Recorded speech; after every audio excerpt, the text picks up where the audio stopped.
A blessed evening to everyone. Starting tonight, we will be having a new series for the month of October because the entire Kamakop is celebrating the Missions Month. And for us here in Canelar, in Zamboanga City Alliance Evangelical Church, we will be following a series entitled Blessed to be a Blessing. I'll repeat, blessed to be a blessing. Yes, we have been so much blessed by the Lord, but God did not intend for us to be just keeping that blessing for ourselves, but there is an intention in the heart and mind of God for us, those whom He has blessed already, to be a blessing to the rest of the world. And that is why we have that kind of theme for this Missions Month. And for tonight, our first meditation within this series is found in the book of Genesis, chapter 1, verses 26 to 31. Genesis, chapter 1, verses 26 to 31. I have entitled the message for tonight, Enabled. Blessed to be a Blessing is the series title, and for the sermon this evening, it is entitled, Enabled. Okay? Genesis, chapter 1, verses 26 to 31. And the word of the Lord from the NASB said, Then God said, Let us make man in our image, according to our likeness, and let them rule over the fish of the sea, over the birds of the sky, and over the cattle, and over all the earth, and over every creeping thing that creeps on the earth. God created man in His own image. In the image of God He created him, male and female, He created them. God blessed them, and God said to them, Be fruitful and multiply, and fill the earth, and subdue it, and rule over the fish of the sea, and over the birds of the sky, and over every living thing that moves on the earth. Then God said, Behold, I have given you every plant yielding seed that is on the surface of all the earth, and every tree which has fruit yielding seed. It shall be food for you, and to every beast of the earth, and to every bird of the sky, and to everything that moves on the earth which has life. I have given every green plant for food. And it was so. God saw that all that He had made, and behold, it was very good, and there was evening, and there was morning, the sixth day. May the good Lord bless the reading of His word. Last night, I took a little break from the review and study of the text that we are delving in tonight. And I came across, while I was browsing in the internet, I came across with a website that teaches how to bake a chiffon cake. It got my attention because while I was in high school, I really knew how to bake a chiffon cake. There was a school right in front of our house. A chiffon cake is a regular part of our menu in our store every day. And that is why when I graduated from high school and I came to Zamboanga, I really told myself I'll never eat a chiffon cake again. Because every day that was a part of our menu, and if I would like to eat a slice of it, I could just get from the store anytime I want. So I knew how to bake it. It got my attention. While reading, I realized that the steps that the author made were just similar with what I know. One fascinating thing about a chiffon cake, when you bake a chiffon cake, is this. When you gather all together the ingredients, mix them together, when you pour the mixture inside the pan, you would realize that the mixture would only reach about almost half of the level of the pan. Almost half only. But when you place it inside the oven, after several minutes, when the cake is ready, when it is cooked already, you'll see that the entire pan is filled with a cake. You fill it with a mixture only around half or almost half. But when it is baked already, it is full. What enables the cake to grow that much? Because when you gather all the mixture, place it in the pan, it would only fill almost a half of the pan, But when you place it in the oven and then it is cooked already, it is full to the brim of the molde. What enables it to grow that much? There are two ingredients which I believe contribute a lot to the growth of the cake. One is the little amount of baking powder. Another is the meringue.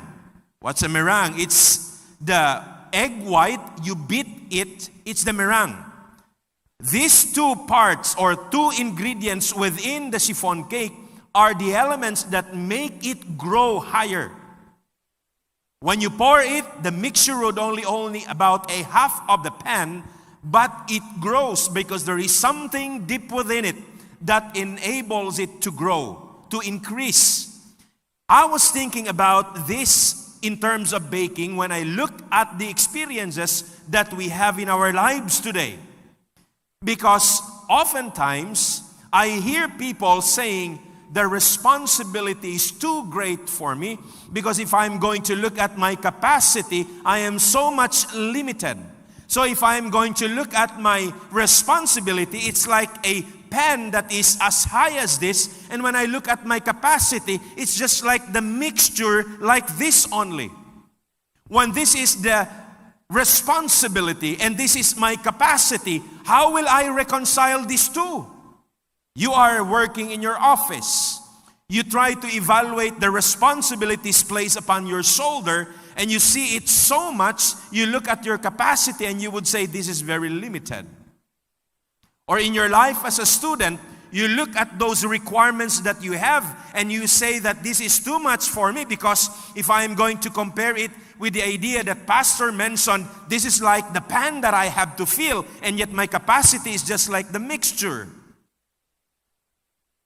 When we think about realities in life, if there are problems that would come, there are difficulties that would arise, there are situations that will confront us, sometimes we think about it as, it's too heavy for me. The responsibility is too much if I'm going to look at my capacity. Is there something in life, like the cake has, that enables it to grow to the brim of the pan? Is there something in life that we could run to, that whenever we look at our responsibility that is too gigantic, is there something that we could think about that could help us not only reach the full potential of our capacity, but help us accomplish the gigantic task that is confronting us? Now, from the text that we read, I saw Adam and Eve in that similar situation. What was their situation? Well, you look at the book of Genesis chapter 1, it's talking about the creation account. When you reach verse 28, now look at this, verse 28. I want us to look at our Bibles. In verse 28, it says there, God blessed them, and God said to them, this is a verbatim. God said to them, be fruitful, multiply, fill the earth, and subdue it, and rule. I'll repeat. God said to them, be fruitful, multiply, fill the earth, and subdue it, and rule. Now, if I'm going to think about these responsibilities placed upon the shoulders of Adam and Eve, these are too heavy. Now, there are 5 that are mentioned, but they can actually be categorized into 2. Be fruitful, multiply, fill the earth. These first 3 fall on the same category, wherein there is an idea of reproduction and multiplication, and thus they will be able to fill the whole earth. Now, the second category includes these 2, subdue it and rule over it. Now, if you think about these responsibilities that God gave to Adam and Eve, these were too heavy for them. Think about these 2 areas. The scope of the responsibility is too wide. Why too wide? It's the whole world. You will be responsible for the entire creation that God has made. Lord, are you serious about this? Yes, God was serious when He was conversing with Eve and Adam. He was actually telling them, the whole world, the things that I have created, this is going to be your responsibility. Subdue it, rule over the world. That is a heavy one. If you think about the scope of the responsibility and you imagine about the capacity of Adam and Eve, it doesn't match, right? There are two people that God was talking about here at the very beginning. The responsibility is too much. You look at the capacity, it's too little. Some people think that they are so big. They have pride in their hearts that they think they can do anything they want because they are wealthy, or there is something in them that is so unique, that is admired by many. But the reality is that no matter how good you are, no matter how intelligent you may be, you're small. You want me to show to you how small we are? One time I was riding a plane, and then I was seated near the window, so I look and see the roads with cars traversing on those roads below. As the plane rose above the sky, the smaller the roads became, until they just looked like lines on the map. I knew in my mind, though I do not see any more cars because they are too little and too far from me. I was there in the sky and I could no longer see the cars, but I knew that there are lines below, and these lines are actually roads. And in that roads, I knew that there were cars running. And inside those cars, I knew and believed that there were people riding those cars. But I couldn't see anymore. Why? Because from a distance, I look at it, people are small. We're small. Some people think they're big, but reality is that we're small. Think about the capacity of a human being, and when God placed upon their shoulders the responsibility of the rest of His creation, it's too heavy for them. Not only the scope, but think about this aspect also. Not only the scope that makes it too heavy, but when God created things around us, look at verse 10 of Genesis chapter 1. God created the expanse in the sky, and then He created a separation of water and land. After creating that, the author said this line, "It was good." It was good. Take note, it wasn't God who said these words. It was the author who said these words. It was an author's comment.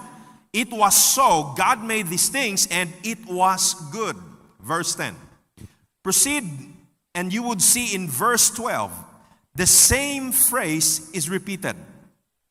God created something, and then the author said, it was good.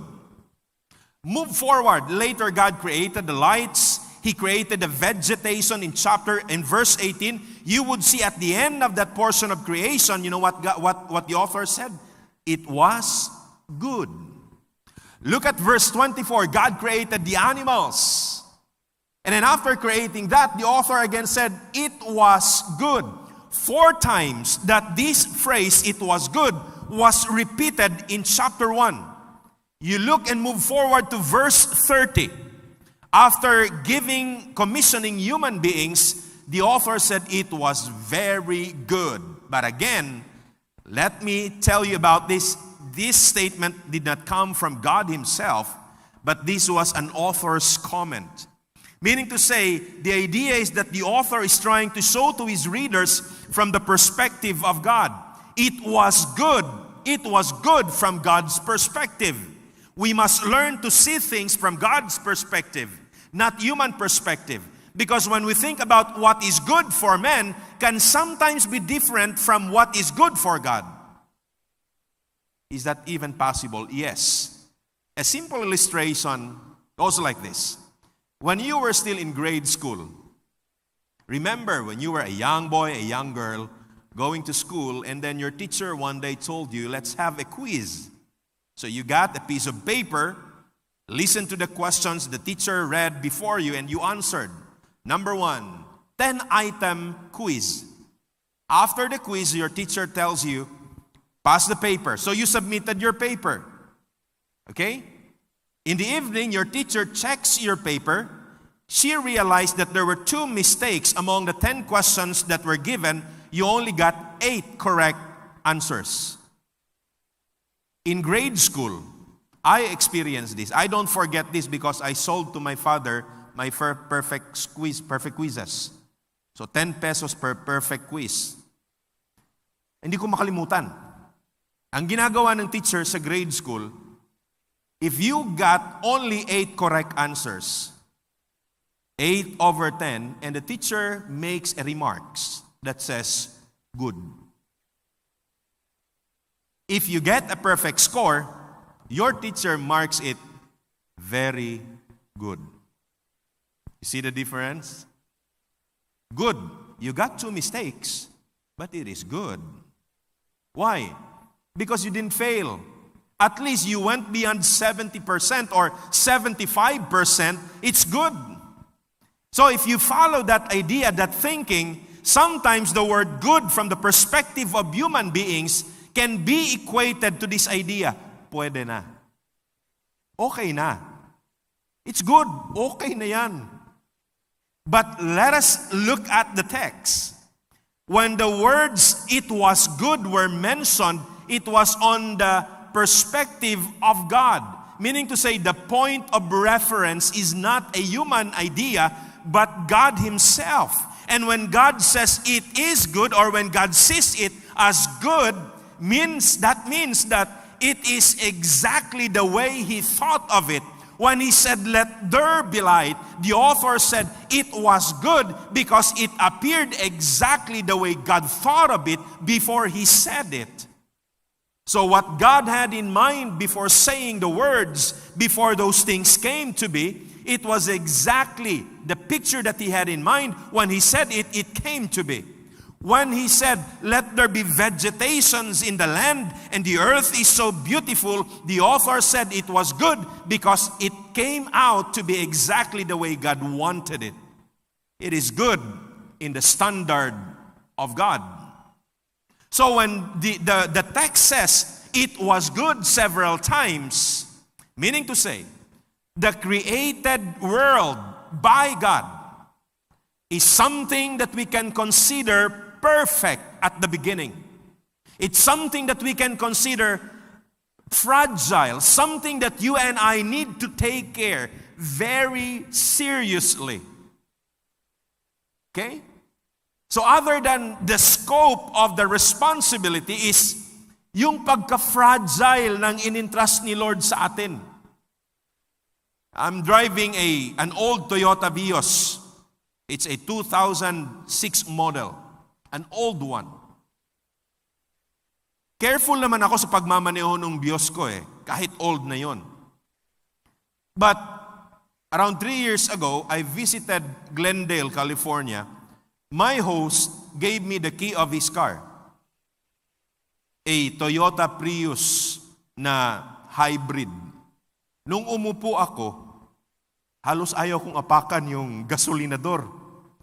Una, hindi yun sa akin. Pangalawa, ang kintab-kintab, ang bago-bago. Nakakatakot.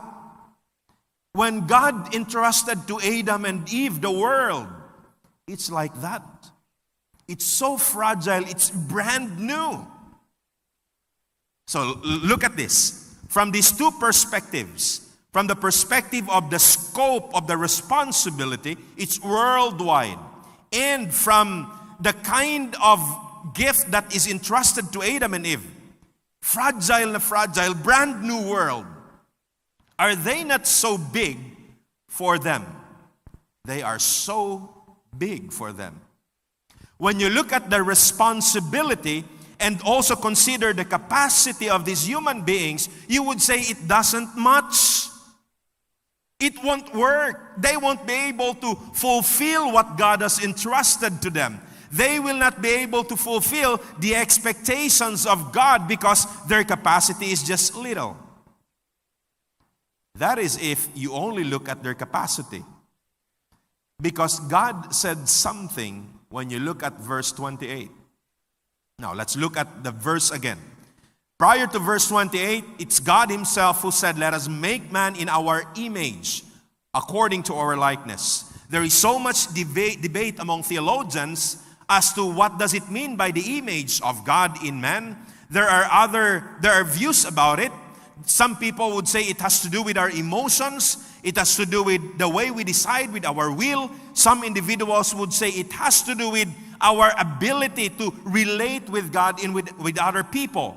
Well, regardless of what kind of understanding that a Bible reader should have about the image of God, the fact is this, based on the text. After God made man in His image, God gave them the responsibilities. So if you relate this idea, the image of God is so important for man to accomplish his expected, task that is given to them.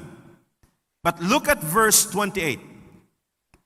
Let's just look, earlier we look at the responsibility and we look at the capacity of man. It's impossible. But look again at verse 28. The first line of the verse, there is a statement that says, God blessed them. Those three words are very important. Because if we will just look at the job description, what was the job description? Be fruitful, multiply, fill the earth, subdue, and rule.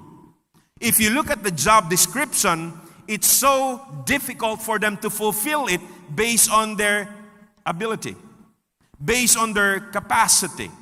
But when you understand the term that God stated at the earlier part of verse 28, He said, the word of the Lord says, God blessed them. When you understand this statement, there is an idea that, wait a minute, this can be accomplished. Why? Because God blessed them. And you try to understand this line, it is not something that God gave to them in a form of material thing, but when the word of God says God blessed them, meaning to say God enabled them.